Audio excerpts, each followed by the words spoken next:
Hi, I'm Nick. I'm the CEO of the People Experience Hub, and on this occasion, I am just hosting. If I'm doing more than that, somebody give me a slap.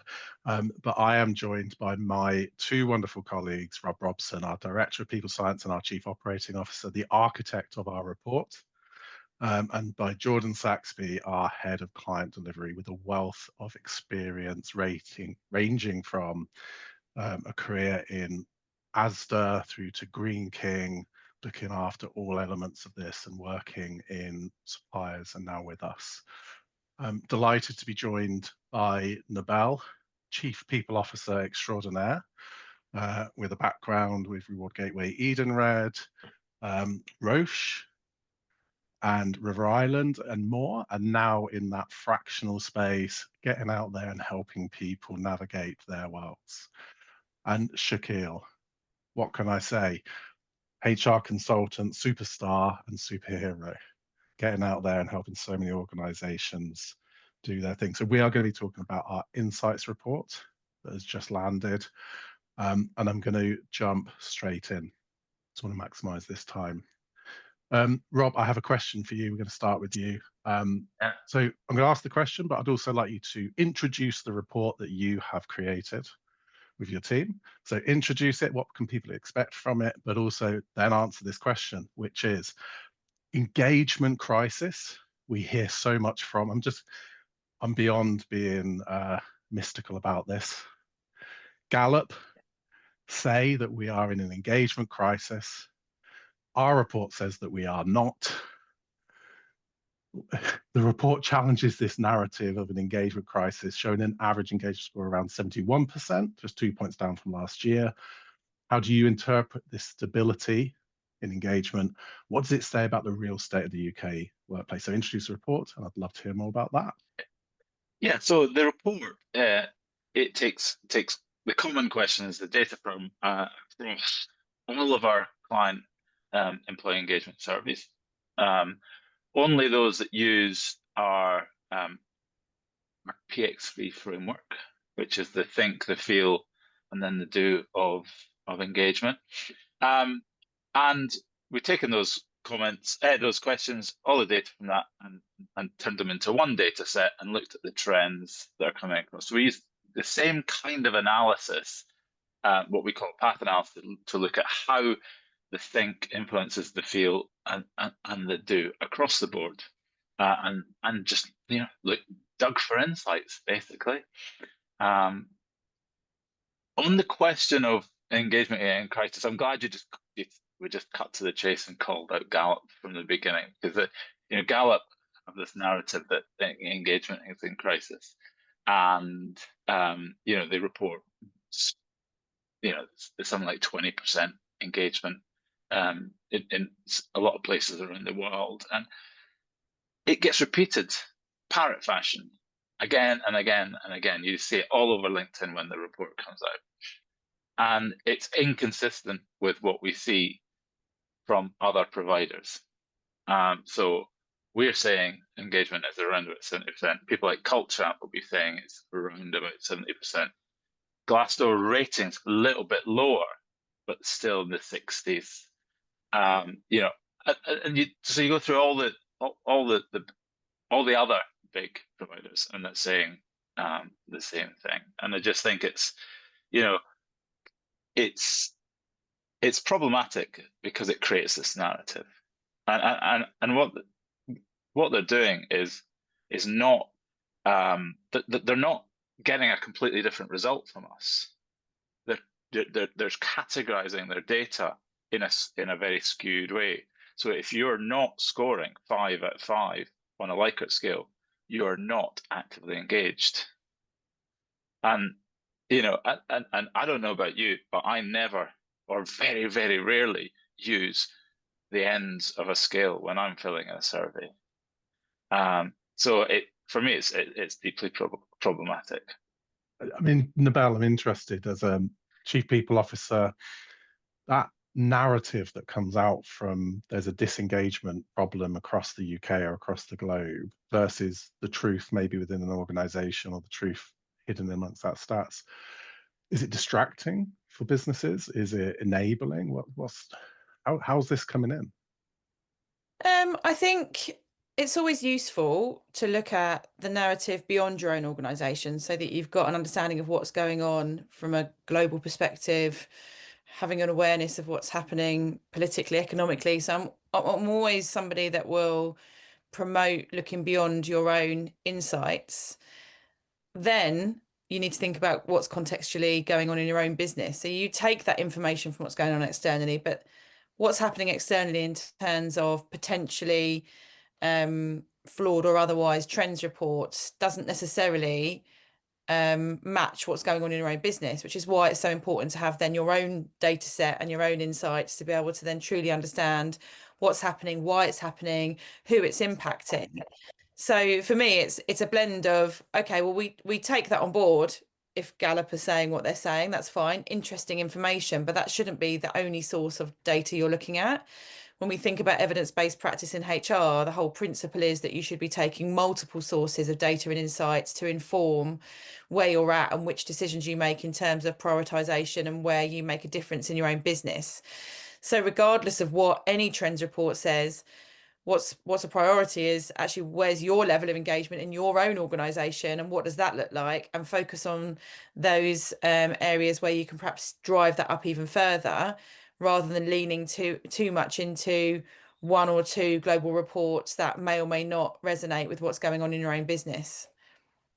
No, thank you for that. And Jordan, I'm interested, 71% is the number that's come out of ours. Rob said that, Broadly Culture Amp are about the same. We've seen other providers with the same. You've got huge experience in colleague voice. 71% engaged. Is that good? What's the takeaway? So I think in general, it's one of those where you are always going to get a fairly consistent level of this kind of thing. You'll see some variations going up, some variations going down in terms of scores across a lot of providers and across our report as well. Where I think it can become important is understanding, as Nebel said, how does your company compare to that, and how do you navigate your own specific contexts? Because if you're an employer where 80–90% of your staff are within the first 2 years of service, you've got a high level of turnover, you've also got a high level of the honeymoon effect, and lots of people actually coming in and feeling really positive about your organization from the beginning. So that a 71% score for that kind of organization might actually not be that great. But if you think about, I don't know, a manufacturing organization with 10–15 years length of service being standard, a score of 71 might actually be incredibly powerful and show a really engaged environment for that context. So it's important to always layer over context when we analyze results and scores from anywhere. Good stuff. And I guess when we're looking at this stuff, big scary statements, Shakil, in the organizations you're working with, and we'll come away from this after this and start diving into those insights. Do big scary statements drive action, or do they drive concern? So I suppose having a scary statement does create a sense of urgency, but it's also, I suppose, if you're talking about low engagement, that can lead to the employees themselves feeling like they're being blamed or being labeled as being less engaged. It can lead to the managers feeling overwhelmed about having one more thing that they have to now fix. And I think focusing just on a headline might distract, as was said already by Nebel, from the specific issues, practical actions that could be taken. And I do believe that whilst any benchmark is useful to look at and consider, no organization should feel that they have to live up to that particular benchmark simply because every organization is going to be unique with its own challenges, its own resources. The senior leadership teams will be different with different skill sets and experiences.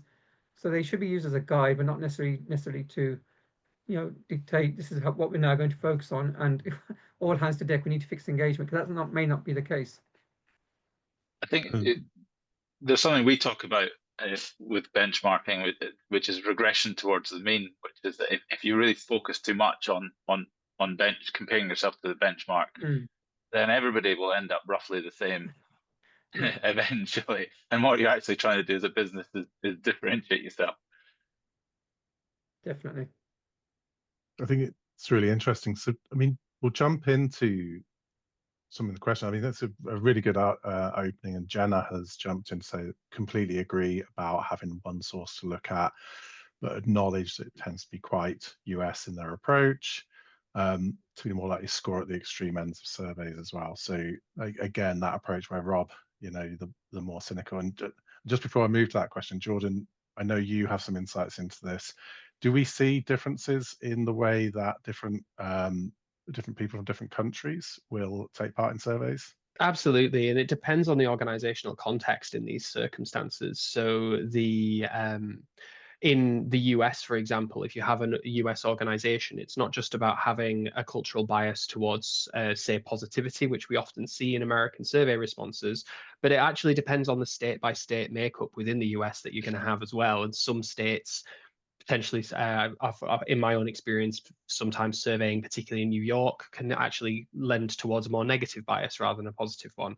And we do, again, in different markets, especially in Asian markets, we see a tendency towards positivity, but it's not consistent throughout. So it's about your exact makeup of the organization in what countries and what regions within those countries you're in.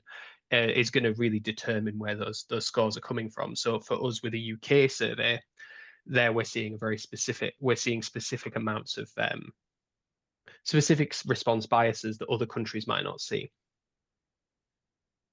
Great. So Ryan has asked, Rob, is the 71 you mentioned a UK figure?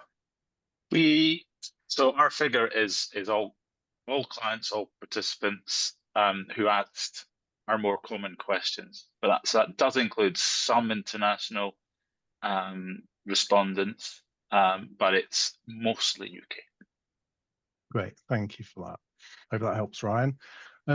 Jordan, I'm going to jump over to you now and talk about motivation and loyalty. So motivation and loyalty are slipping is one of the insights that has come from our report. And also not all engagement questions are equal. So Jordan, the report highlights that motivation levels have fallen for the second consecutive year. And with motivation dipping from 74.1 as a score to 71.1 as a score, what do you see as the main factors behind this decline, and how should organizations respond? So this slip has been really interesting, and it particularly is interesting when you take it alongside some of the other scores. So with motivation declining, but we also see intention to stay in an organization has stayed very consistent.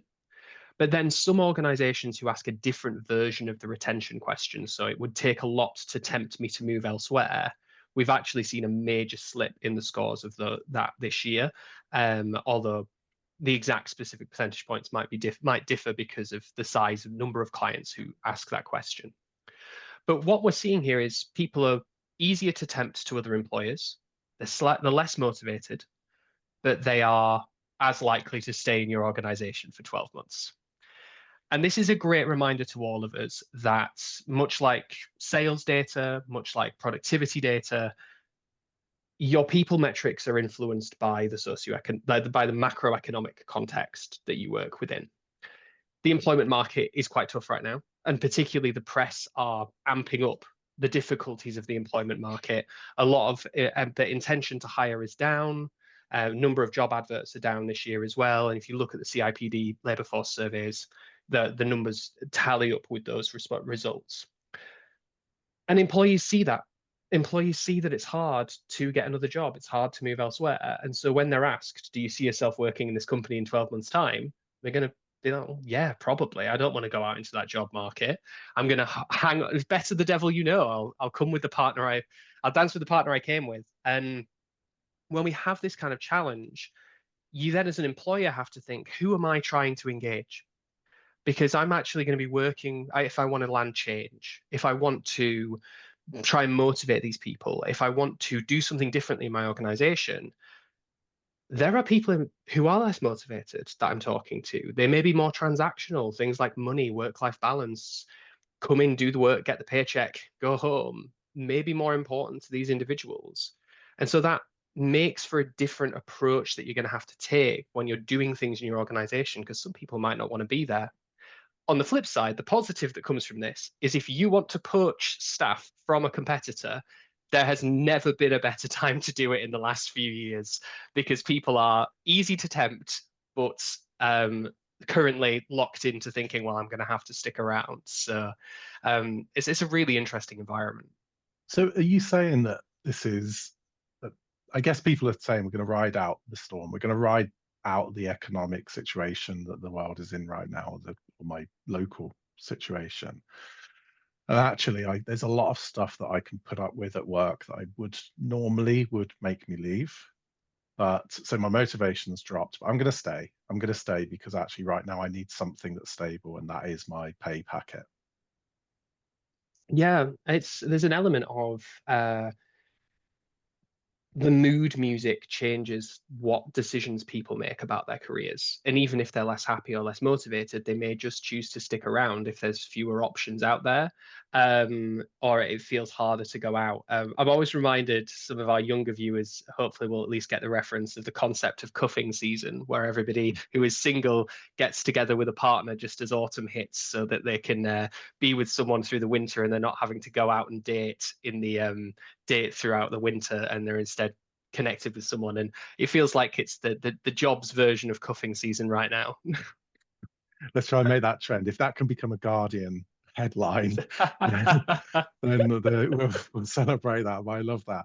Shakil, you're working with lots of companies. Are you seeing this? Are you seeing that they're slowing down with people leaving? Retention is maybe not something that's front and center now because there's people are sticking around. I think Jordan's touched on that very eloquently, that people are feeling the cost of living crisis. They're seeing that right now there's bills to be paid, and regardless of what the way the workplace is treating me right now, it's better the devil you know than the devil you don't, because again, going into a new workplace with lots of uncertainty during this current ongoing perma crisis that we're seeing, period of uncertainty, political uncertainty, geopolitical changes. Nobody wants to make big changes during such times of uncertainty. So I think people will look for opportunities, but less likely to jump unless there's that that knowledge that actually this is really going to be a good opportunity for me to move on to, and it's better to stay where I am right now. Makes sense. And I guess, Nebel, thinking about your role as either chief people officer or as a fractional chief people officer, thinking about an organization that maybe has people that are less motivated but are sticking around. What are the tools? What are the tactics? What kind of things are you going to do to try and turn that around? What can organizations do with this? Yeah, I think any organisation that's resting on their laurels because they know it's a tough jobs market and people are staying because it's just easier for them to stay, are pretty foolhardy, because even though their labour turnover stats might be looking better, of course their engagement and motivation will be dipping, and we know, and then evidence supports that dipping motivation and engagement then will dip the productivity and the performance of the business. And every organization is striving to perform as best as it can, especially given the economic environment that we're in. So this is not a time to kick back and say, well, do you know what, people are going to stay anyway, so we don't need to invest as much in our workplace culture, our employee benefits, our flexible working opportunities. In fact, we need to be working on those things even more to somehow then flip that narrative to get to a place where people aren't just staying because it's the safer option for them to stay. They're staying because they actually want to stay. And in turn, the overall productivity of the business will continue to increase. So now is as important a time as any to have a really robust people strategy in place that supports all of those cultural aspects, those employee experience initiatives, to help drive up motivation and engagement in our organisations even further than where it is at the moment. That's amazing. And I think it kind of makes sense. We don't want to bank up a problem, because that Guardian headline that we're talking about, that we want them to be talking about cuffing season, we don't want that to be the next great resignation wave, the next great thing that happens in a year's time when some stability in the economy comes about. And I guess it brings me on to my next question for you, Jordan, which is, if retention is a single measure, if motivation is a single measure, one of the things in the report, it cautions against relying on any single engagement measure, noting that different questions reveal different drivers. Talk more about that. What can an organization do to ensure, like Nebel's talked about, this broader picture, how can organizations make sure that when they're measuring and they're listening, that they are actually capturing something that's quite broad? For me, it's not as just about thinking, don't have just one single question as your output. What we're actually asking here is, what people behaviors do you want to create through your culture, through their experiences, that drive your organizational goals? You should always, in these situations, start with strategy and then tailor the questions that you're asking to fit that. Because if you are in an environment which is kind of low pay, high labor turnover, service sector, particularly as an example, you might actually want to know what people's intentions are, or how easy they are to be tempted away by an extra 10p an hour, and they might be really important metrics for you. If you're in a slower moving talent market, it may be much more important to understand people's willingness to go the extra mile, to innovate, to be motivated in your organization, to change it, because your financial impact per employee is very different, say, in a small tech firm than it is going to be in a large multi-site service environment. So it's important to think about the questions that you ask and to be brave. If there is part of your organizational strategy which is different to your competitors, different to the UK economy and the environment, don't ask the same engagement questions. Don't ask the same output questions just because you can get a benchmark. If it's unique to your organization, that might actually be the best thing, is to ask something new to really get to the heart of what's important to your people experience and your people outcomes. And I guess this comes from designing that, right, Rob? Yeah, absolutely. I mean, we try and emphasize, that ultimately your survey should be a link through to your strategy, and through right through to ultimately business strategy. Although it's not direct in that sense, and understanding that, like John said, understanding the kind of behaviors they're trying to promote, because it is really important and useful. And if you think about it, what we're measuring in an engagement survey isn't what we describe actually as an engagement outcome. It's the sort of thing we expect to see if someone's engaged. The intention to stay, the advocacy, and then the motivation is more directly like in engagement. So you can replace those outcomes. You can ask about different outcomes. You can ask about innovation behaviors. You can ask about stuff around change. You can do all that. I think it's also really important to understand how people actually feel, and that's one of the things that we really emphasize.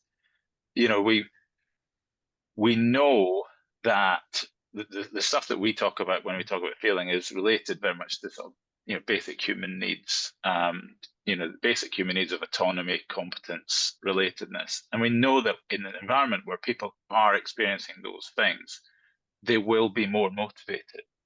So you can actually, so it allows you, having that piece in the middle that you're looking at, allows you to ask very different questions in your outcomes as well, because you have the confidence that actually if you're doing well in what we describe as the felt experience, that your engagement will be high anyway. So you could completely replace the engagement questions with something else if you wanted to.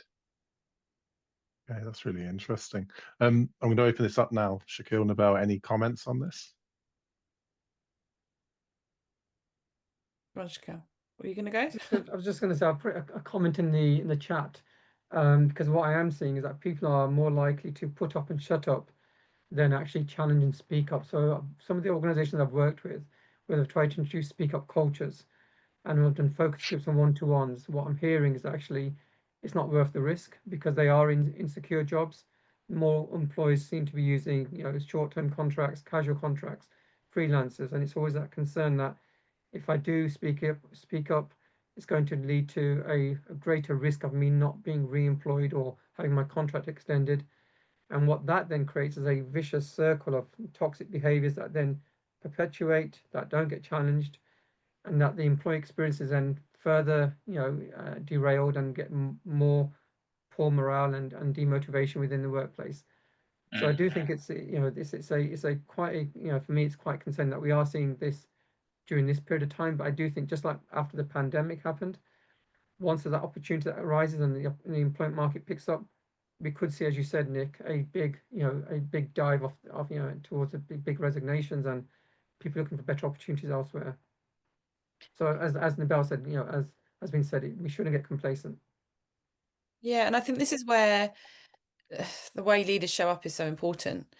So the idea that you have a cultural environment in which people would prefer not to speak up is absolutely not okay. It's not a healthy environment to work in.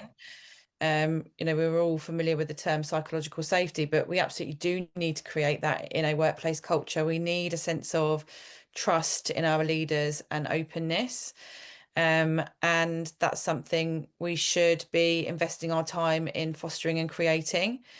I think the only other thing I'd say on that is just interesting what Rob was saying around the types of questions we can ask. I think we sometimes fall into the trap of thinking there's a kind of mainstay of the questions we should ask in a survey, and it doesn't have to be that way. And the question for me that always, I laugh because, we always have the question in there about, are you satisfied with your pay? I don't know why we bother asking the question, because we know the result is going to be that people want more pay. Everyone wants more pay. Is that the best way to understand what's going on around compensation in your business? No, it's not. So just don't put the question in. Like, have the most useful and meaningful questions that are going to give you the most insight in there. Don't just ask arbitrary questions because you feel you should, because it's the annual engagement survey and we have to ask this 150 different question lists to all of our people. So I think be a bit bolder with the types of questions you're asking, and really focus on what you're trying to get out of your survey rather than it being a tick box situation. So true. So I'm going to ask the question that naturally comes at the end of this, which is, we so often face into, we need one question, one score to give to our CEO, because the CEO doesn't want the nuance of everything. They just want to know. And we often are, that they've already landed on it being about net promoter. They've already landed on that. Would I recommend this is a great place to work to my friends and family? Rob has previously said that it's an incredible engagement question, because if you would recommend this as a place to work to your friends and your family, of course, then you wouldn't do that if it was an awful place to work. But as Jordan has mentioned, having a breadth of your engagement score that may include that is actually a little bit more stable, a little bit more holistic. Nebel, how do we convince a CEO, or do we need to, that they should move away from one single score to a score made up of your positive people outcomes? I think it is part of our role as HR leaders to influence. There's so many different things that we need to influence our executive leadership teams and CEOs on, this being just one of them. And you've got to help them to see what the benefit is of them looking beyond that single score. So, highlighting where different data points will have an impact, what that means then to the business. You need to also speak their language. So I think the reason why we end up in a position where senior leaders just want to see that one score is because it just keeps it simple for them and they think that's all they're really interested in.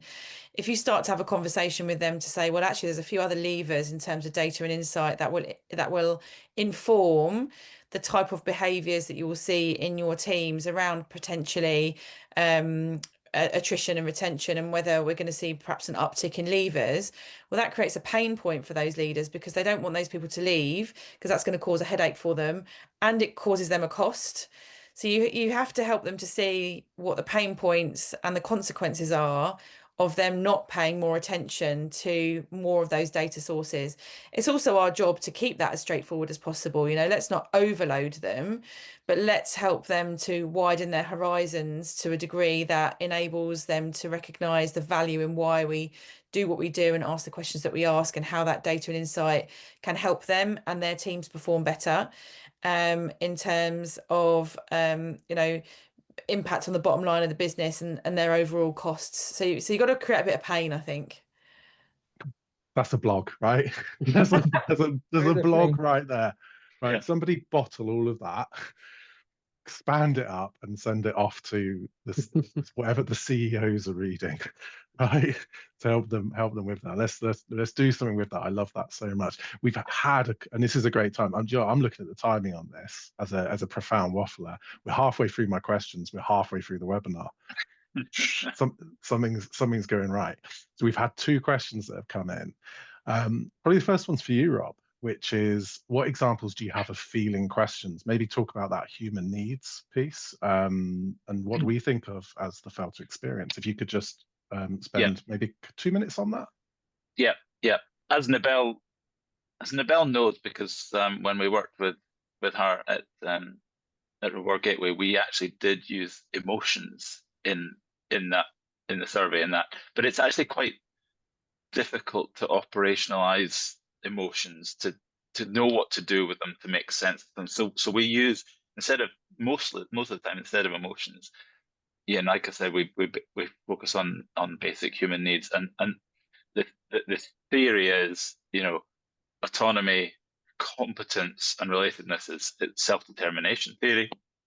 We've translated that into something that's a bit more meaningful for for senior people, HR people, and for leaders and things, which is, we've got autonomy, because I think people can relate to that, belonging, connection, growth, purpose, enjoyment. I think that's them all. Yeah. So that's the core of what we describe as the felt experience. Amazing. Thank you so much for that. And if anyone does want to find out more, Rob is always up for talking to people, as is Jordan. Talk to Nebel about the experience of talking about emotions within that as well. And this one, I think it's for you, Jordan, but we can open up to the panel as well, which is, someone has asked, how frequently should we be doing these surveys? Should they be more frequent than annually? Maybe spend 2 minutes on a cadence. I don't want to lose this vibe, but I also don't want to overrun either, because I get told off. Very nice way of stopping me from talking for 10 minutes there about employee survey cadence. I described it recently on a meeting, is that we are very proudly uncool, in that we think a big annual survey can bring a huge amount of benefit. If you can make a massive event out of it, get lots of responses, that's one of the best ways to gather a huge breadth of insight, and to get all of your managers insights at a local level as well, because you get enough responses to be able to drive that insight all the way down through the organization. However, it is a one-time thing, it's a flash in the pan, and so you will only understand your organization in the current context, on how people are feeling on the days that they filled in the survey at that time.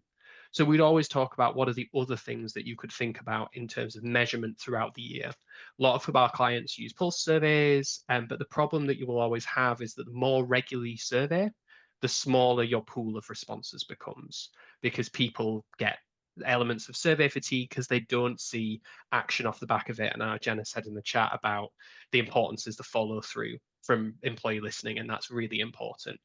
But also targeted listening, so understanding a team that's going through change, how are they feeling?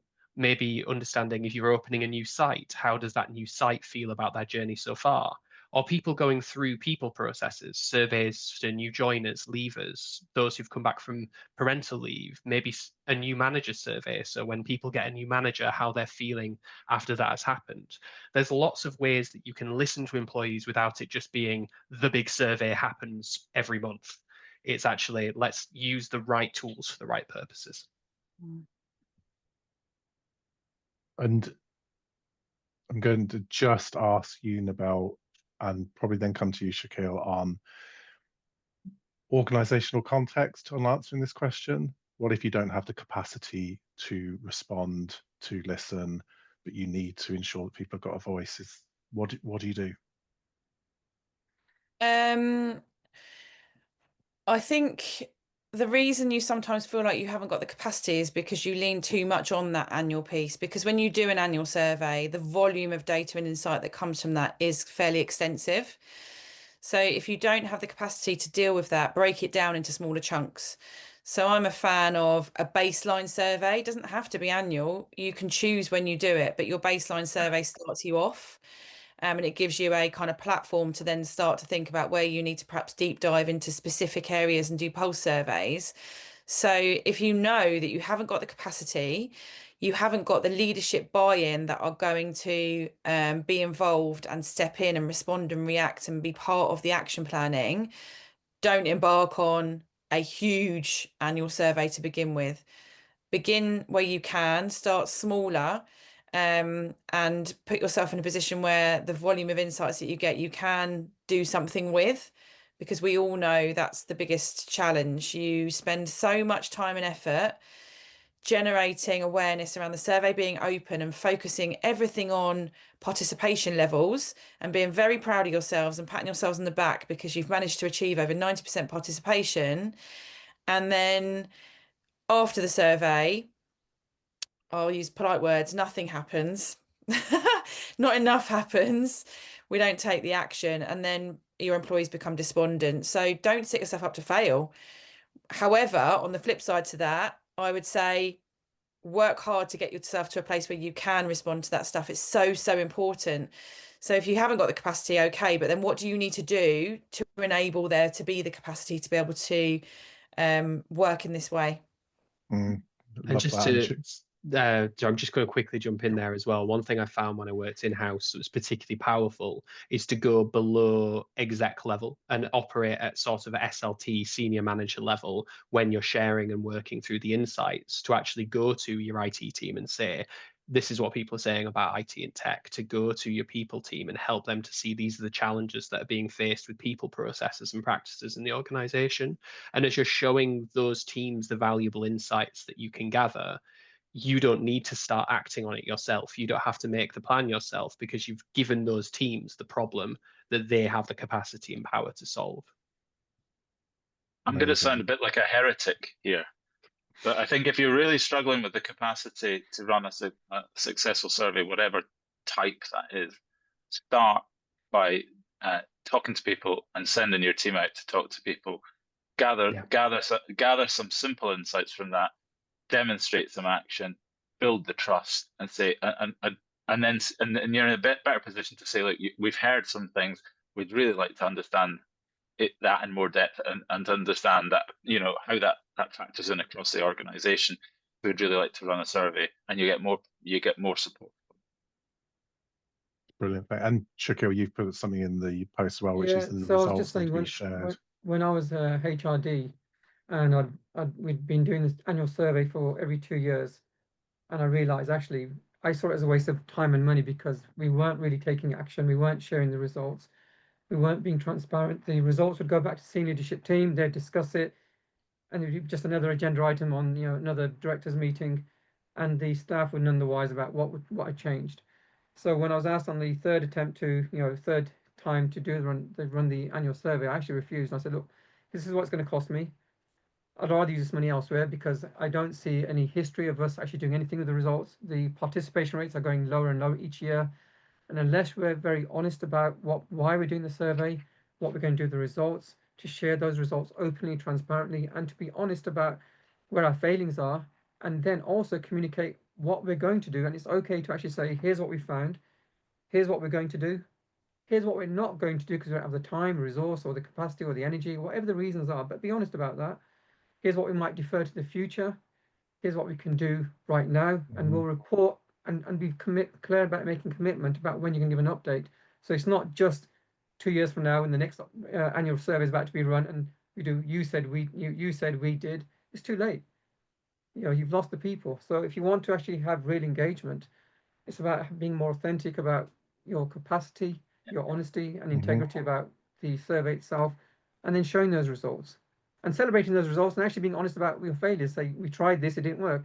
And I think people would be more engaged and more supportive if they know, actually, you've listened to what we've said. You've made attempts, you've tried something, it hasn't worked, but you're now going to try something different. And that's okay.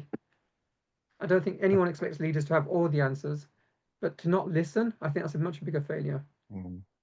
It's ABL, always be listening. That's what I'm adding to the mix here. Hashtag ABL. Yeah, that's that. The Guardian are not going to pick that one up. Okay. We've had a few questions. I'm going to come back to them, I promise everyone, because I've got some other questions to jump in here.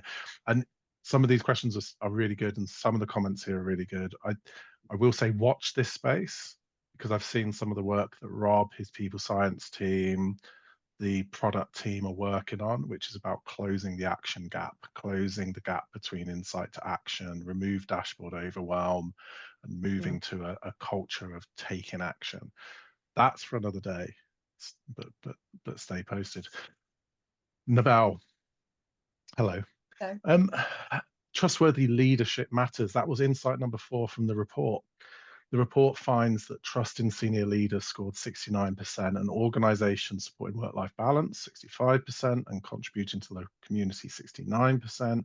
We see higher engagement.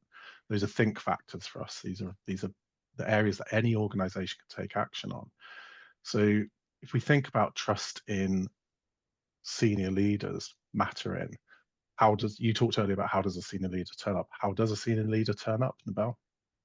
Yeah, importantly, it's I mean, senior leaders, they set the tone on the whole workplace environment and the culture. So how they show up ripples down through the organization into then how managers behave and frontline employees behave. So it's absolutely vital. So the ability to create these psychologically safe environments to allow a space of trust. I think leaders with high levels of emotional intelligence are really important. And if a leadership team doesn't have that capability, it's one that needs to be absolutely developed. And as a HR leader, it's not always easy to embark on those conversations and point out the flaws of your peer group in your leadership community. But we have to. That's part of our job to say, do you know what, team? Actually, we've got some areas that we seriously need to improve as a senior leadership peer group. I'm here to work with you, help you, coach you, and develop those skills. So that's a really important element. And ultimately, you know, the leadership style and the culture of the business is a differentiator. It's what feeds into what your employee value proposition looks like. It's how you show up in terms of displaying the values of the organization. And as we progress through the generations and the workplace evolves, people are becoming higher in terms of their expectations of what an organization brings. They expect businesses to have open, honest, transparent, well communicated leadership.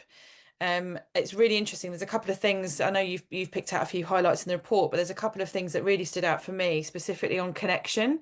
I've got it here in front of me because it's so new. Of course, we've only sort of just read it as well, but the piece around how people feel in terms of the importance of feeling connected into their organisation. When people have the opportunity to read the report, you'll see the significance of that in the results, as well as the fact that actually 2024 to 2025, the sense of connection into purpose and feeling a sense of belonging has declined. And that's really bad news, because we have to enable people to feel like they are truly connected into the business, they belong in the organisation, because they're those kind of human factors. We're in a world where we talk so often about the progression of technology and the use of technology in our organisations and what that means to us and the impact on jobs. And I'm absolutely in support of technology being an enabler of how we work, but not to the detriment of how we show up as human beings in the workplace, and this need that we have innately within us to feel like we connect and we belong in the business. So leaders are vital in all of that. It is interesting about perception of leadership as well, because leaders also have to have vulnerability to take on that feedback that might come from a survey, you know, where somebody has leaned into that anonymity and confidentiality of it, where they may give that feedback. Perception of who is a leader in the organization, but also I guess there's a lot of stuff which is leaders need to have clarity of communication of what we're doing and the direction we're going in, and then show people they're doing it. They have to be seen to drive that empathy element and have emotional storytelling capabilities. But if the organization isn't doing so well, how do they how do they communicate that without it suddenly becoming a detriment to leadership perception? You know, I guess there's a whole load of mix in this leadership stuff, which is leaders have got to get so much right to ensure that perception of leadership and the direction we're going in is correct. And I think it can be one of those occasions where leaders can, sorry for just jumping in, but where leaders can look at, say, feedback in a survey, feedback in this kind of, or in a focus group even, or in a company meeting, and think that that feedback is what they absolutely need to act on, like an employee's perspective. But actually, employees in surveys and that kind of thing, they're generally giving you their emotional reaction to something like their feet, like when they're asked about leadership, or their emotional response to leaders in their organization. Their solution for how to improve that might not actually be the most effective solution. And that's for where like leadership experts and people like that, and people like Shakil and Nebel can often get involved as well, because all that the survey can tell you often is people don't trust the leadership, people don't feel connected to the leadership, those kinds of things. But the path out of that can be very unique to the leaders and the organization itself. I think it's interesting though, because we all, and I say we, as in everybody on this webinar, pretty much all know these things about leadership. You know, it's for people who are in this area, it's a well-trodden path. We know that, you know, it should be empathetic and create psychological safety and all that sort of stuff. But I think when you get into leadership teams, they still value get shit done, yeah, focus on the numbers, a degree of ruthlessness, you know, all that sort of stuff. So I think having that data to actually fold up and say, look, who do you think in this in this leadership team has the most engaged people, and what do we know about them, and create those role models, and those examples of you know what good leadership kind of looks like in the organization, because it's probably quite different to how some of those leaders perceive themselves or perceive each other in terms of effectiveness. I like that. And before we move on to our final set of questions, I guess, I mean, my observation on that is we have seen so often in some wonderfully high performing organizations that have great social presence that their leaders, or the ultimate leader of the business, is often, it's no longer the time for me to run this business. As we move into the next phase, I'm handing over the reins to somebody better placed to take us on this journey. And that's that commerciality of leadership, that connection to the business, that journey stuff that we always see. I'm going to jump in. Shakil, this is your question. Go ahead. So it is going to be so, well, I say it's yours, so if I want to jump in, but it's going to be okay. Purpose, enjoyment, and belonging is insight number 3. And I remember this from our last insights report, which was purpose is the powerhouse that gets behind engaged employees. The report shows that employees who feel proud, 73% of them, or 73% score, enjoy being at work, 73%, and feel they belong, 71%, are significantly more likely to be engaged. And that, again, might be a no shit Sherlock moment. But what can organizations do to foster those emotional drivers? So I think we've talked about purpose already and touched on it, but really, I think everybody wants to have pride in what they do and be able to tell, families and friends, this is who I work for, this is what I do. Because when you introduce yourself, it's normally the first thing you say, I am so-and-so, and I work at so-and-so. And it's a point of pride, or it can be a point of pride. It's that desire to want to know that you're making a difference, and that it's not just a transactional relationship that you have with your employer. And I think if employers can understand, this is what drives individuals, that people want to understand, make me care about the organization, make this organization relevant to me. And again, I was reflecting on this question really, Nick, in the lead up to this seminar, when I was thinking about right now the Met Police and the challenge they must be having around recruiting, with all the negative headlines in the press around the allegations of misogyny, racism, and homophobia. So I think it's very telling when, if a person isn't proud of their workplace, because again, that's not going to connect back to the purpose, and it comes back down to Simon Sinek's principle around the why, make people care about the why. And if it's not fulfilling, if work isn't fulfilling for you as an individual, if it's not challenging, if it's not varied, if there's not autonomy, if it's very prescriptive, you're not really going to care about the workplace. It's not going to be something that's going to drive you and motivate you. And it is about, you know, how you show up in the workplace, that relationship with your line manager, that relationship with the colleagues, your relationship with your customers and your service users. All that feeds into that mix of making this a great place to be. And again, I know the CIPD have tried to champion better working, you know, practices and better working lives.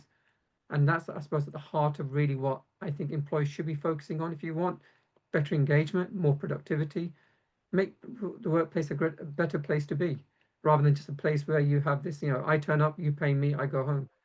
That's never going to drive anything really powerful or impressive. But around belonging, and we've touched on belonging throughout the session today as well, I think belonging is critical. And it's a very dated theory, I know, so forgive me for those of you who are already familiar with this theory. But Maslow's hierarchy of needs, I think he was spot on when he talked about belonging. If I come to an organization, I don't feel like I belong, if I feel ostracized, if I feel alienated, if I feel marginalized, if I feel I have to conform rather than perform, then you're never going to get the best version of me. And it is, you know, back to that principle of hierarchy of needs. If you want to self-actualize, if you want to be the best version of yourself, then take away those distractions. And in essence, and I've said this a number of times, I believe the ultimate role of any HR practitioner is to allow people to be the best versions of themselves. And they're never going to be that if they're trying to hide who they are. They don't feel safe. They don't feel they're valued. They don't feel heard. They don't feel seen. They don't feel they have dignity. All those factors play into how I show up at the workplace.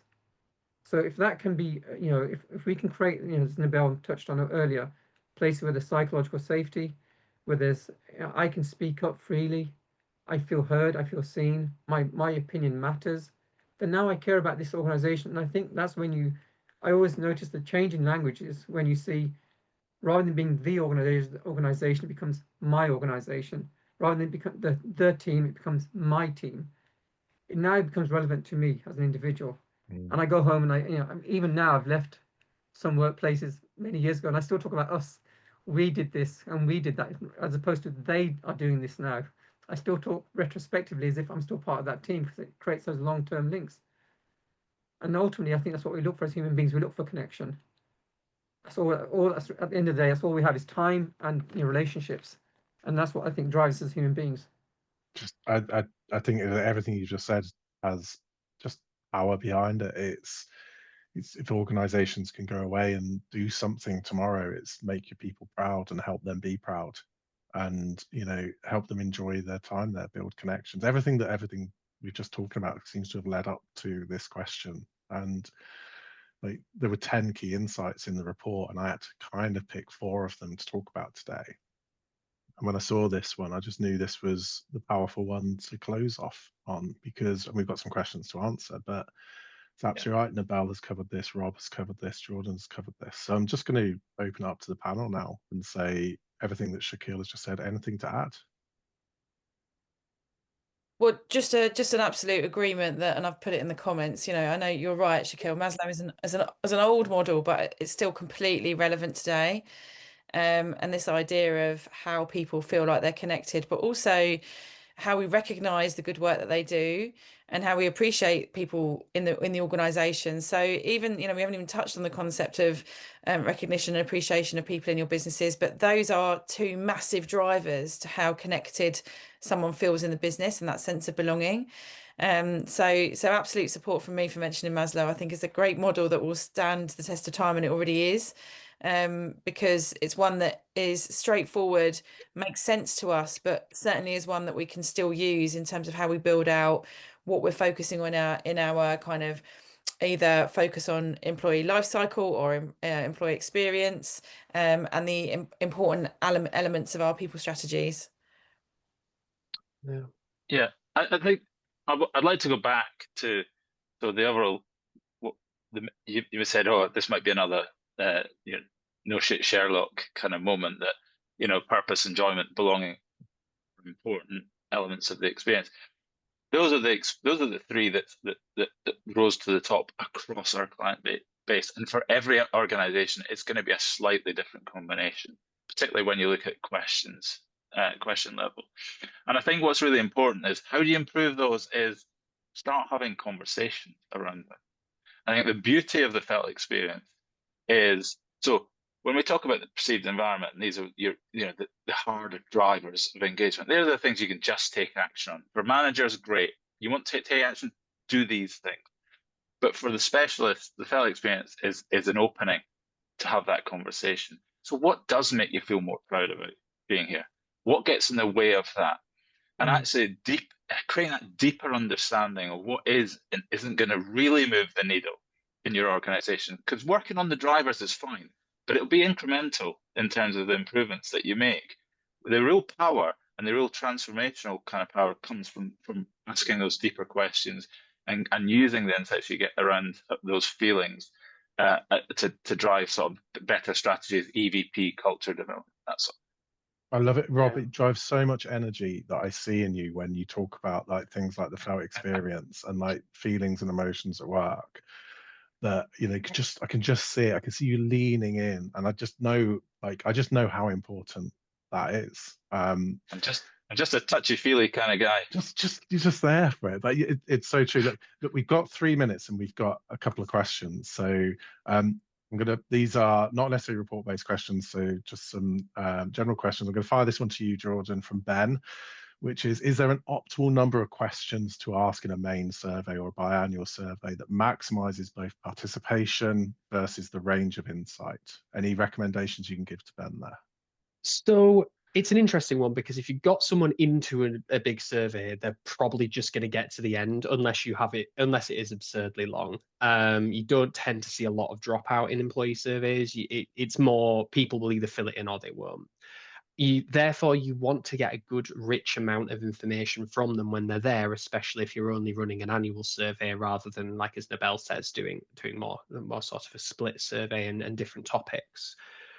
To cover a full employee experience, we'd usually see a survey of somewhere, I would say, between sort of 35 to 50 questions would give you a full understanding across the board to be able to identify those areas. You can go lower than that, but you increase the risk of having gaps. You can go higher than that, but you're basically going to start asking people the same things. And there's a bias called response shortening, where people just see loads of survey questions and go, oh, these are all about line management. My line manager's fine. Agree, and move on, rather than thinking properly about their responses.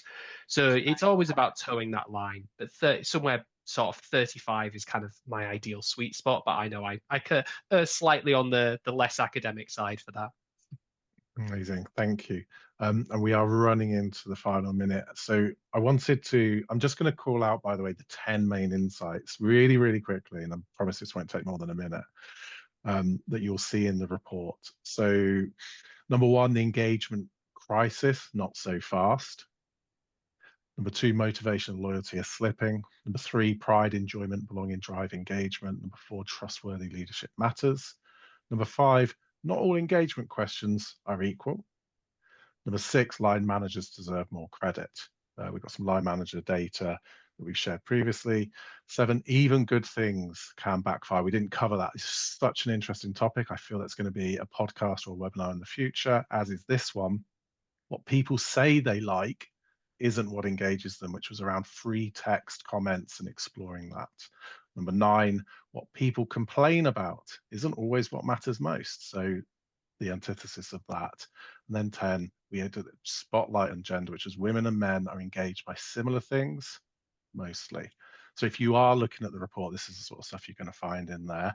I feel that this is going to feed in to so many good stuff, because I know, Jordan, you really wanted to look at the free text comment stuff. We're going to podcast that. All right, Sounds we may great. webinar it or LinkedIn Live it. We'll have a look. So thank you so much to everyone that has come along. We will be sending out copies of the report. We will be sharing it more on LinkedIn. Do go and follow our company page. I normally ask people how best to connect with them, and they always say LinkedIn. So I'm just going to answer for people. So go and connect with everyone on LinkedIn. Let's create a better community, and let's all start trying to help ask these challenging questions and make work a little bit better for everyone. So thank you so much, everyone. Namaste.